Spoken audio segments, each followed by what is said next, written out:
Hello guys, na-receive na nga natin yung STC card natin na Visa. So papakita ko sa inyo kung paano tayo mag-activate ng card natin. So punta lang tayo doon sa ano natin guys, sa apps na STC Bank. Yan, download nyo muna yan kung hindi pa kayo napag-download yan.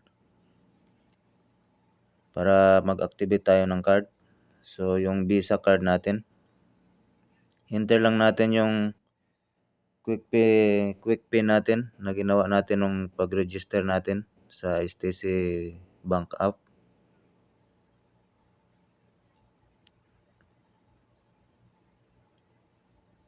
Then lalabas na ganito guys. So yan yung ano niya, dashboard. Dito click lang natin yung cards sa ilalim. Yung cards. So yan, bilogan ko.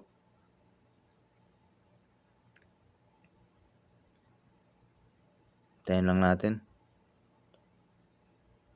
So ayan guys, yan yung card natin. So dalawa yung in-order ko, yung MADA saka yung Visa. So Visa yung i-activate natin. So how can I activate my card? So yan i-activate lang natin guys. Follow lang natin yung step dito. So you can activate your card into 2 easy steps. So continue lang natin. Click natin continue. Enter lang natin yung last 4 digit guys, yung last 4 digit sa card natin sa likod. So ayan yung 4 digit.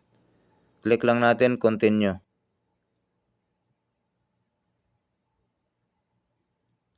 Then click natin continue. Agree lang muna natin. On lang natin tong agree condition, terms and condition, then continue.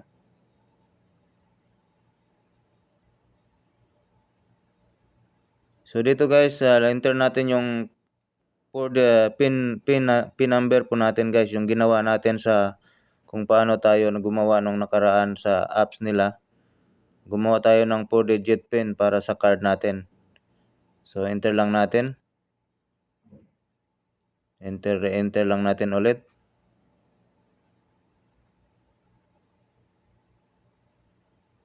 So ito yung pin kung gagamitin natin mag-withdraw tayo o mga transaction. So maka-receive tayo ng call para for verification call. Ayan. Lagay lang natin mamaya kung anong number ang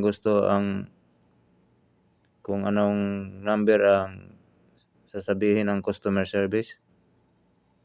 So lagay natin sa akin number 3 yung sinabi para ma-activate yung card natin.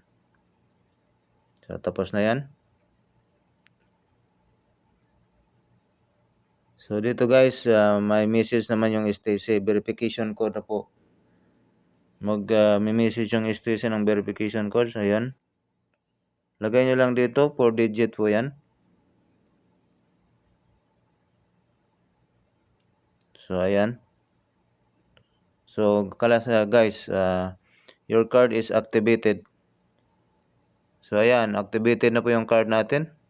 Maraming salamat at God bless po sa ating lahat. Ganun lang po kadali mag-activate ng STC Visa card. Please like, subscribe, and share sa video natin. Maraming salamat at God bless po sa ating lahat.